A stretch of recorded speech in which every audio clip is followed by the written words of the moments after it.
Have you heard about this? The top 10 selling albums in the first half of 2024 each averaged 22 variants. That means for each and every one of those releases, there were 22 different versions of them produced. Damn!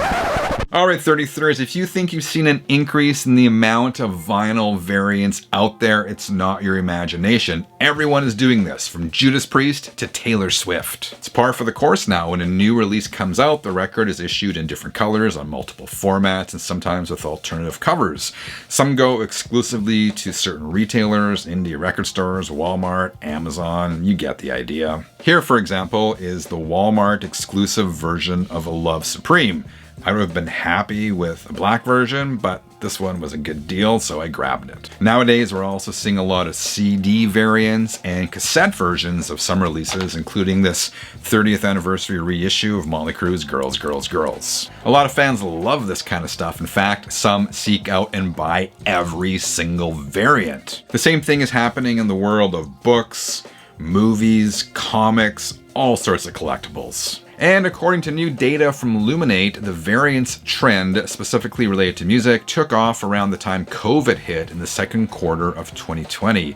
This graph tracks the sale of physical variants since that time, specifically tracking albums that hit the top 10 in the US. As you can see, variants have only grown in popularity. And if you dive into the numbers a bit, things get even more interesting. The top 10 US albums for the first half of 2024 each carried an average of 7 LP variants, 13 compact disc variants, and 2 cassette variants.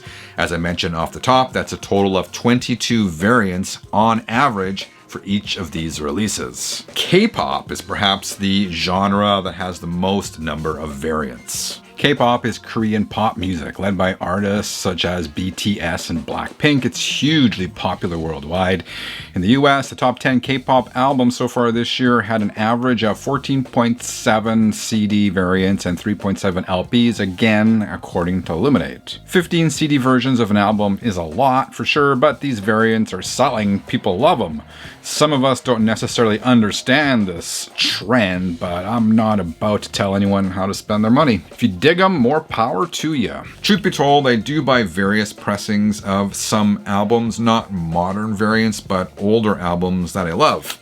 Say, for example, Judas Priest. I may have an original copy of Screaming for Vengeance.